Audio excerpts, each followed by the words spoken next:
I'm Maya, 28 years old, and I remember the crisp Seattle air biting at my cheeks the day I first stepped into the gleaming lobby of InnovateTech. It was more than just a job. It was the culmination of years of hard work, a testament to my engineering degree, and a chance to truly make my mark in the world of technology. Moving from a small town, the city's energy was intoxicating. InnovateTech was a titan in the industry, known for its cutting-edge AI solutions and a supposed commitment to diversity. I had read about their initiatives, seen their glossy brochures, and felt a genuine sense of optimism.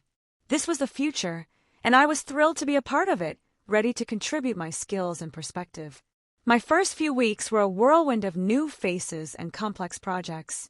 Everyone seemed friendly, and the office buzz was exhilarating. I was assigned to the product development team, a prestigious group working on a new facial recognition software. It was an exciting challenge, pushing the boundaries of what was possible with AI. However, beneath the surface of corporate polish, I started noticing subtle undercurrents. There were hushed conversations in the break room that stopped when I approached, and a certain guardedness in some of my colleagues' eyes. I dismissed it, attributing it to the usual office politics or my own newness. My direct supervisor was Mr. Davies, a man in his late 40s with a reputation for being brilliant but demanding. He had a way of commanding a room, his voice always calm, yet his presence felt heavy. He was the architect of our new facial recognition project, and his vision was undeniably impressive. He seemed to favor a few select team members, mostly white men from Ivy League backgrounds, while others, like myself, were often given less prominent tasks. I tried to prove myself through diligence and meticulous work, hoping to earn his respect and a more central role in the project. There were moments when I felt an invisible barrier, a slight hesitation in interactions, a subtle shift in tone when I offered suggestions. It wasn't overt, but it was there, a faint whisper of difference. I pushed it aside, determined not to let anything deter my focus. The project was moving at an incredible pace, driven by an ambitious launch deadline. We were constantly running tests, refining algorithms, and analyzing vast amounts of data. The pressure was immense, but I thrived on the challenge, pouring all my energy into ensuring the software's accuracy. I was particularly focused on the fairness and bias testing, a critical component for any AI dealing with human faces. My personal background made me acutely aware of the potential for algorithmic bias, and I was committed to ensuring our product was equitable for all users. Mr. Davies often emphasized the importance of these bias tests, reiterating InnovateTech's public stance on ethical AI. His words were reassuring, aligning perfectly with my own values. I felt a sense of pride working on something that could genuinely make a positive impact. Yet, a tiny seed of doubt had begun to sprout. Sometimes, the raw data from the initial tests seemed to contradict the polished reports Mr. Davies presented in team meetings. I double-checked my own calculations, assuming a mistake on my part, but the discrepancies persisted.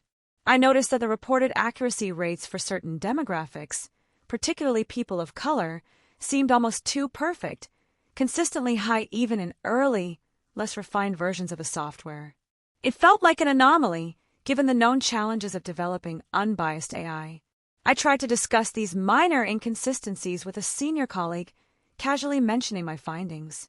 He merely shrugged, attributing it to data noise or early-stage fluctuations, and advised me not to overthink things.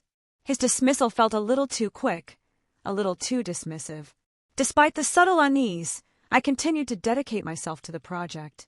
I believed in the potential of our technology and in the company's stated mission. I wanted to trust that any irregularities were just part of the complex development process, not something more sinister.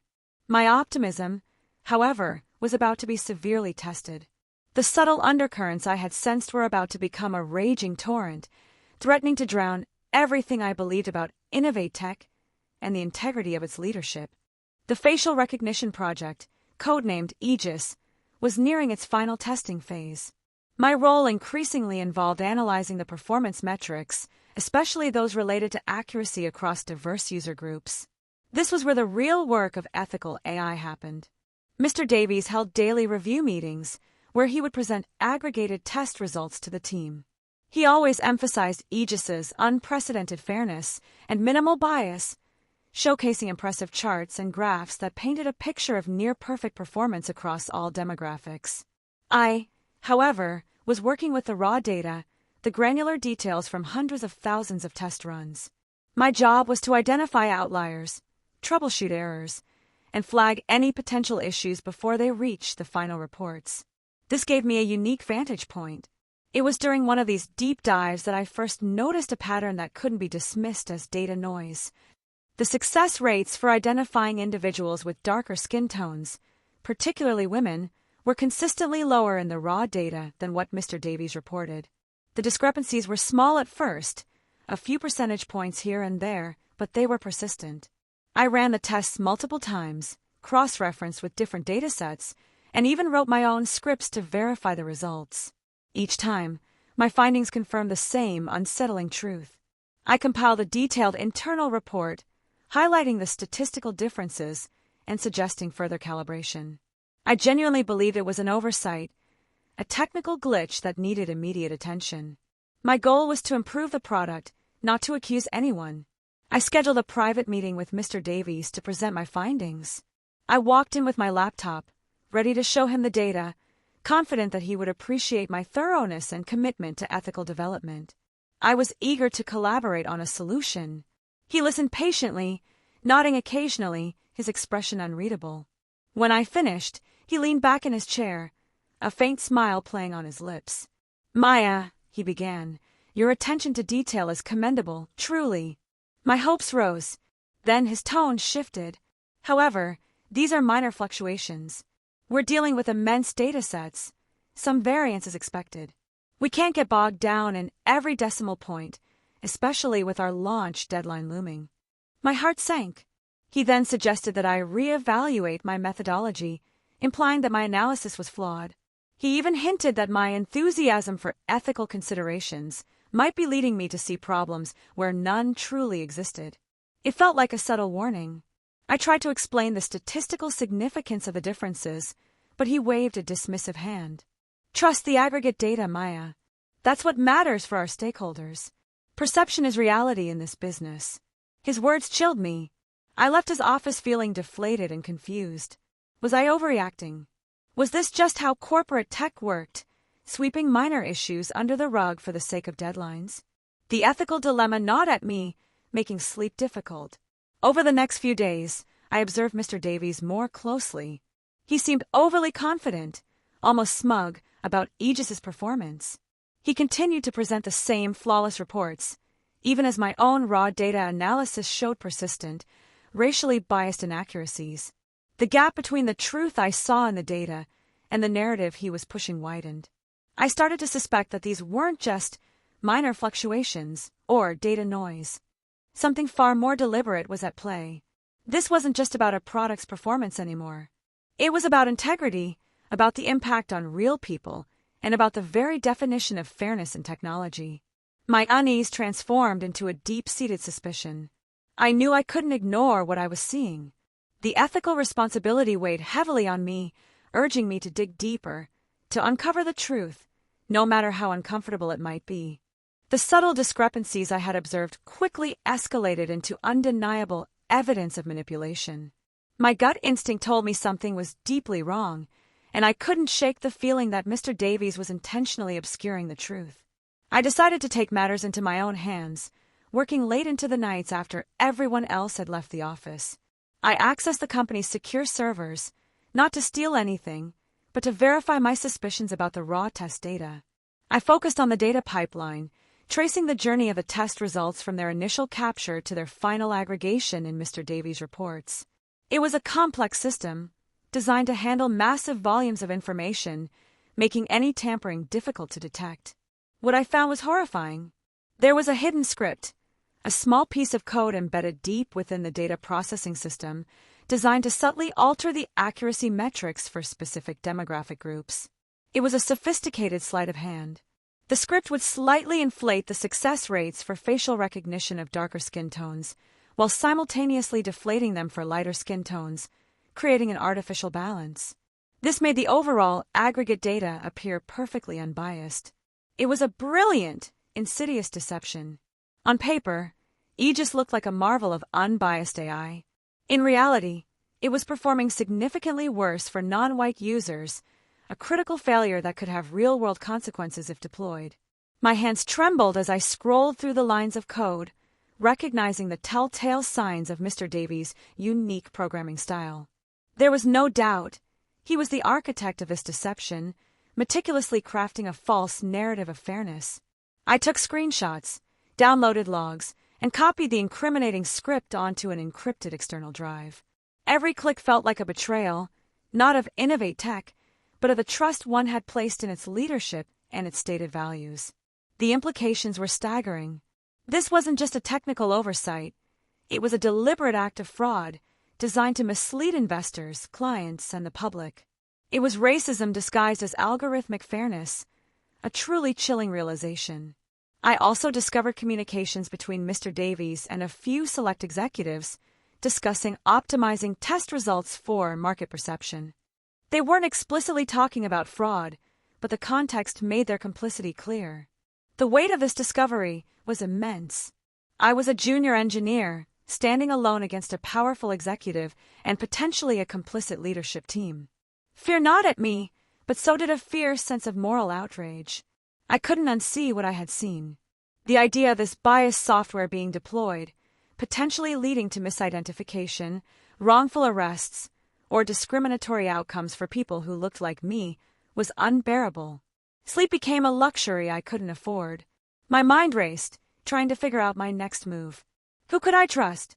How could I expose this without destroying my own career, or worse, putting myself in danger? The bright lights of Seattle outside my apartment window seemed to mock my internal turmoil. The city that had promised a new beginning now felt like a labyrinth of corporate deceit, and I was trapped within its walls. I knew one thing for certain: I had to expose this. The truth had to come out, no matter the cost. Armed with irrefutable evidence, I knew I couldn't stay silent. The ethical burden was too heavy, the potential harm too great. I decided to confront Mr. Davies directly, hoping that perhaps, just perhaps, he would confess and rectify his actions. I requested a meeting, stating it was about critical data anomalies affecting project integrity. His secretary squeezed me in, a slight frown on her face, as if sensing the unusual nature of my request. When I entered his office, Mr. Davies was sitting behind his large mahogany desk, an unreadable expression on his face. The room felt colder than usual, the air thick with unspoken tension. I clutched my encrypted drive. "Mr. Davies," I began, my voice surprisingly steady despite my pounding heart. "I've uncovered significant irregularities in the Aegis test results. Irregularities that appear to be intentional." I laid the drive on his desk. His eyes narrowed, but his composure remained intact. "Irregularities, Maya? What exactly are you implying?" His tone was calm, almost patronizing, as if I were a child making a baseless accusation. "I'm implying that the raw data is being manipulated," I stated, pushing the drive closer. "I found the hidden script. I have the logs. The software is biased against certain demographics, and you've been covering it up." For a split second, his mask slipped. A flicker of panic, quickly replaced by a cold, hard anger, crossed his face. He leaned forward, his voice dropping to a dangerous whisper. "You've been snooping, haven't you?" He picked up the drive, examining it. "This is a serious breach of company policy, Maya. Accessing unauthorized files, making baseless accusations, this could end your career before it even begins." I stood my ground. "This isn't baseless. It's evidence. This isn't just a breach of policy, Mr. Davies, it's fraud. It's discrimination. And it's going to harm people." My voice trembled slightly, but I refused to back down. He let out a short, humorless laugh. "Harm people? You're being dramatic. This is business, Maya. We optimize. We present the best possible version of our product. Everyone does it." His arrogance was infuriating. "Not like this," I countered. "Not by falsifying results that perpetuate bias. This is unethical and illegal." I watched his face, hoping for a sign of remorse, but found only contempt. "You're naive," he scoffed. "And dangerous. Do you really think a junior engineer like you can take down a man in my position? Or a company like InnovateTech?" His words were chillingly confident. He then stood up, towering over me. I'm afraid your services are no longer required, Maya. Effective immediately. Your insubordination and unauthorized access to company systems are grounds for termination. My breath caught in my throat. Dismissed. Just like that. The word hung in the air, heavy and final. He was firing me, not for incompetence, but for daring to speak the truth. You won't get away with this, I whispered, my voice hoarse. He merely smiled, a cold, triumphant smirk. Oh, I think I already have. Now, please gather your personal belongings and leave. I walked out of his office in a daze, the weight of his dismissal crushing me. The truth had come out, but not in the way I had hoped. It had cost me my job, my dreams, and my standing in the industry. The days following my dismissal blurred into a painful haze of disbelief and anger. One moment, I was a rising star at InnovateTech. The next, I was an unemployed engineer with a tarnished reputation. Mr. Davies had moved swiftly. My access was revoked immediately, and a terse email from HR cited gross insubordination and unauthorized data access as the reasons for my termination. It was a carefully crafted lie. My former colleagues, who had once been friendly, now avoided my calls and messages. The tech community in Seattle felt suddenly very small, and the whispers about my unprofessional conduct spread like wildfire. I tried reaching out to a few mentors, but their responses were guarded. InnovateTech is a powerful company, Maya, one advised. It might be best to just move on quietly. Don't make waves. The financial strain was immediate. My savings were limited, and the job market, once so promising, now seemed to have an invisible wall against me. Every application was met with silence or polite rejections. I felt utterly alone, isolated by the very truth I had tried to uphold. The injustice burned within me, a constant, aching reminder of what had happened. How could a company so publicly committed to ethics allow this? There were moments of despair when I questioned my own judgment. Had I been too naive, too idealistic? Should I have just kept quiet, swallowed the bitter pill, and continued working in a corrupt system? But then, the image of that hidden script, the blatant manipulation of data affecting real people, would flash in my mind. No, I couldn't have stayed silent. My conscience wouldn't allow it. I spent countless hours researching legal options, but the cost of fighting a corporate giant seemed insurmountable. Lawyers quoted astronomical fees, and the odds felt stacked against a lone individual. My apartment, once a sanctuary, now felt like a cage. The vibrant city outside seemed indifferent to my plight, its towering buildings a stark reminder of the corporate power that had crushed me. I struggled with self-doubt, replaying every conversation, every decision. Was there something I could have done differently? Could I have presented the evidence in a way that would have been believed? The weight of the secret, the knowledge of the deception, was almost unbearable. I wanted to scream the truth from the rooftops, but I knew that without proof and a platform, my words would be dismissed as bitter accusations. Just when I felt like giving up, a flicker of hope appeared. An old university professor, Dr. Anya Sharma, whom I had reached out to in desperation, responded to my email expressing concern. She was a renowned ethicist in AI and had always encouraged her students to stand up for what was right. Her response was cautious but empathetic, a lifeline in my sea of despair. Maya, her email read, "This sounds incredibly serious. Let's talk. I might know someone who can help, but you need to be prepared for a long fight." Her words were a balm to my wounded spirit. Dr. Sharma's message was the first ray of light in weeks. We met at a quiet coffee shop, far from the corporate towers of downtown Seattle. I poured out my story, showing her the encrypted drive with the evidence. She listened intently, her expression shifting from concern to quiet fury as I explained the hidden script and Mr. Davies's deliberate manipulation. Her belief in my account was a powerful validation. "This isn't just about a job, Maya," she said, her voice low. "This is about the integrity of AI, about racial bias, and about corporate accountability. We cannot let this stand." Dr. Sharma immediately connected me with Elias Vance, a pro bono lawyer known for taking on complex cases against large corporations, especially those involving social justice issues. He was a formidable advocate. Elias was a no-nonsense man with sharp eyes and an even sharper legal mind. He reviewed my evidence meticulously, asking probing questions, his skepticism slowly turning into conviction. "This is strong, Maya," he finally conceded, tapping the encrypted drive. "Very strong. But InnovateTech has deep pockets and a reputation to protect. They will fight dirty." He warned me about the personal toll, the public scrutiny, and the possibility of character assassination. "They will try to discredit you, to make you out to be unstable or vengeful," he cautioned. I told him I was ready. The thought of Aegis being deployed with its inherent biases, potentially harming countless individuals, fueled my resolve. This was bigger than my career. Elias began building our case, meticulously documenting every piece of evidence, every communication, every discrepancy. He also started discreetly reaching out to former InnovateTech employees, seeking corroboration. The process was slow and arduous. InnovateTech's legal team, led by a ruthless corporate lawyer named Miss Thorne, immediately launched a counteroffensive, filing motions to dismiss and painting me as a disgruntled employee. They leaked carefully selected snippets of my HR file, twisting my dismissal into a narrative of insubordination.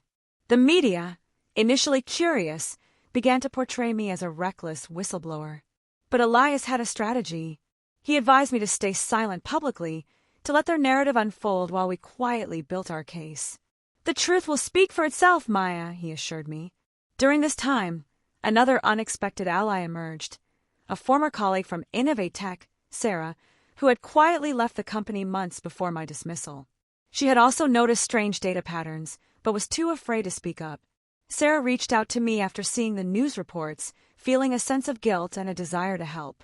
She provided additional internal communications and confirmed Mr. Davies' controlling behavior, bolstering our case. Her testimony was crucial, adding an independent voice to my claims. It showed that I wasn't an isolated, disgruntled employee, but part of a larger pattern of concern within the company. With Elias's legal expertise and Sarah's corroborating testimony, our fight for truth began to gain momentum. The path ahead was still daunting, but for the first time since my dismissal, I felt a surge of hope. I was no longer alone. We were a small but determined team, ready to face the corporate giant and expose the deception that lay hidden beneath its polished facade. The legal battle against InnovateTech was relentless, a grueling test of endurance and resolve. Ms. Thorne, InnovateTech's lead attorney, was a formidable opponent, known for her aggressive tactics and unwavering loyalty to her corporate clients. She painted me as a disgruntled, unstable employee, driven by personal vendettas. Her team tried to poke holes in my evidence, suggesting it was fabricated or misinterpreted. The courtroom felt like a battlefield. Elias, however, was a master strategist. He meticulously presented my evidence, the hidden script, the altered data logs, the internal communications.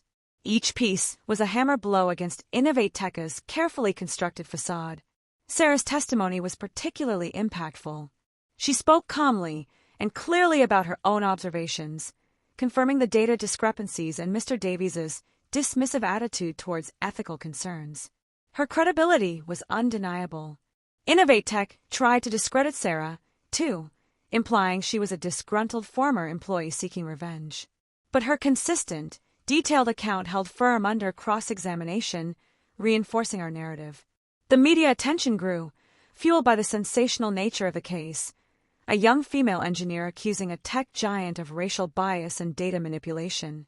Public opinion began to shift, slowly but surely, in our favor. Mr. Davies, under oath, maintained his innocence, denying any knowledge of the hidden script and claiming I was fabricating evidence. His composure, however, began to crack under Elias's relentless questioning. Elias presented a series of emails where Mr. Davies had explicitly instructed his team to ensure all demographic metrics are within acceptable ranges for public release, even when initial tests showed otherwise. The judge, a stern but fair woman, listened intently, her expression unreadable. She seemed particularly interested in the technical details of the data manipulation, asking precise questions about the algorithms. The emotional toll was immense. Every day in court meant reliving the betrayal, facing the lies, and enduring the attempts to discredit my character. There were nights I cried myself to sleep, exhausted and overwhelmed. But then I would remember the faces of the people who could be negatively impacted by Aegis and my resolve would harden. This wasn't just about me, it was about holding powerful corporations accountable. Elias also brought in an independent AI ethics expert, Dr. Chen, who analyzed my evidence and provided an expert opinion. Dr. Chen's testimony confirmed the sophistication and deliberateness of the data manipulation. This expert testimony was a turning point. It validated my technical findings and added an irrefutable layer of scientific credibility to our claims, making it much harder for InnovateTech to dismiss. The tide was turning. InnovateTech's lawyers seemed increasingly desperate, resorting to more aggressive, almost frantic, tactics. Their confidence, once absolute, began to wane under the weight of the mounting evidence. I knew we were close. The truth, which had been buried under layers of corporate deceit, was finally breaking free, ready to expose the darkness within InnovateTech for all to see.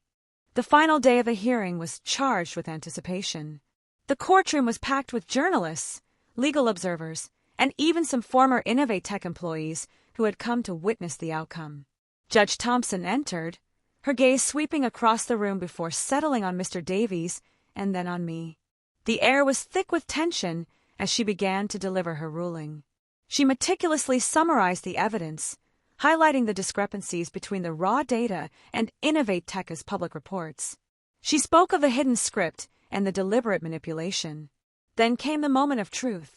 Judge Thompson declared that InnovateTech had indeed engaged in deceptive practices, intentionally manipulating test results to conceal racial bias in their AI software. Mr. Davies was found personally responsible for orchestrating the fraud.